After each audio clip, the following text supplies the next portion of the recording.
सुर सम्राज्ञी, स्वर कोकिला, इन नामों से प्रख्यात लता मंगेशकर।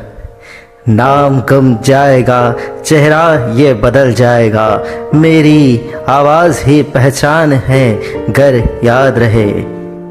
इस गीत के बोल शायद लता जी को जहन में रखकर ही लिखे गए होंगे, क्योंकि लता जी हिंदी सिनेमा की वो आवाज़ है जिसकी पहचान कभी नहीं बदली जा सकती। वो आवाज़ जिनके गले में साक्षात माँ सरस्वती का वास है। केवल भारत में ही नहीं बल्कि पूरे विश्व में करोड़ों लोगों के दिलों पर राज करने वाली आवाज़ है लता मंगेशकर, जिन्हें प्यार से हम सब कहते हैं लता दीदी।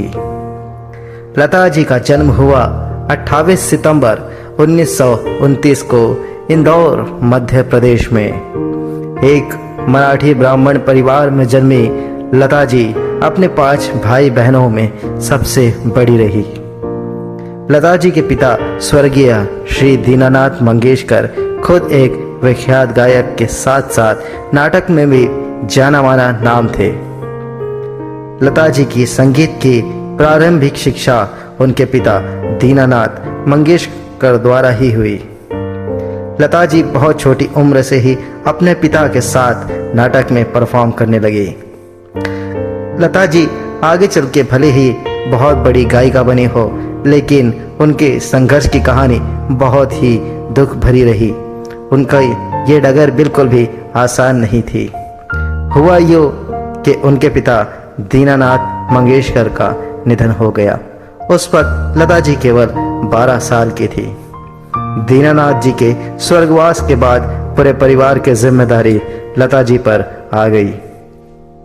परिवार के पालन पोषण के लिए लता जी ने स्टेज के साथ साथ फिल्मों में भी काम करना शुरू किया।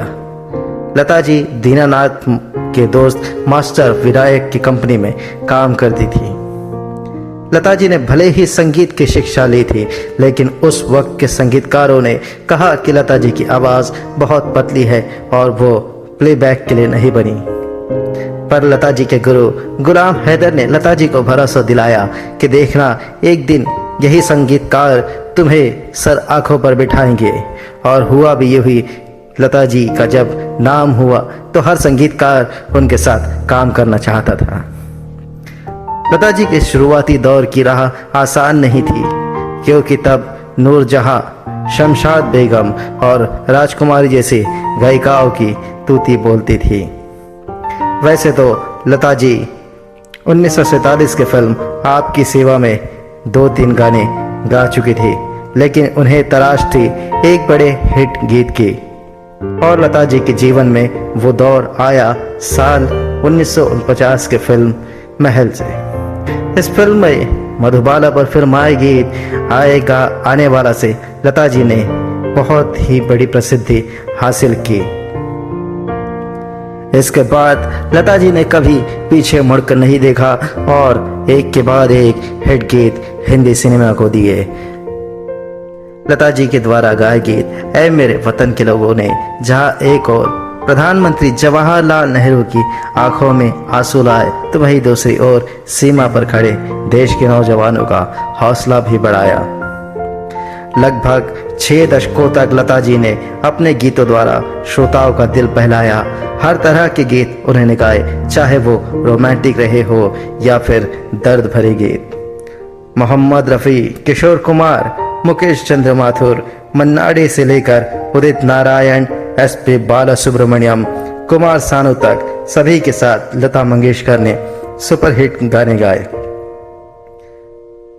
हर दौर के बड़े संगीतकार के साथ लता जी ने काम किया, चाहे वो नौशाद साहब रहे हो या बर्मन दादा, RD बर्मन रहे हो या शंकर जयकिशन और लक्ष्मीकांत प्यारेलाल से लेकर बदलते दौर के संगीतकार जतिन ललित, आनंद मिलन या फिर AR रहमान। इन सभी संगीतकारों के साथ लता जी ने एक से बढ़कर एक गीत हिंदी सिनेमा को दिए। हिंदी सिनेमा में लता जी पहली गायिका रही जिन्होंने रॉयल्टी के लिए आवाज़ उठाई। इस वजह से ही लता जी और रफ़ी साहब में विवाद भी हुआ और लगभग 4 सालों तक दोनों ने साथ में गाने नहीं गाए। अगर बात करें लता जी के निजी जीवन की, तो उन्होंने शादी नहीं की। लता जी ने कहा था, अगर मैं शादी कर लूँगी तो मेरे छोटे भाई बहनों को कौन संभालेगा, इसलिए ताउम्र वे कुंवारी रहीं। लता जी को पद्म भूषण, पद्म विभूषण के साथ साथ भारत के सबसे बड़े सम्मान भारत रत्न से भी नवाजा गया। इसके अलावा दादा साहेब फाल्के, राजीव गांधी पुरस्कार, महाराष्ट्र भूषण के जैसे कुल 50 से ज़्यादा पुरस्कारों से उन्हें नवाजा गया। लता जी ने 6 बार फिल्म फेयर अवार्ड भी जीता। लता जी के ही विरोध करने पर 1958 में फिल्म फेयर में मेल फीमेल 2 वर्ग बनाए गए थे। हिंदी सिनेमा में लता जी को उनके योगदान के लिए हमेशा गर्व के साथ याद किया जाएगा। नमस्कार, धन्यवाद।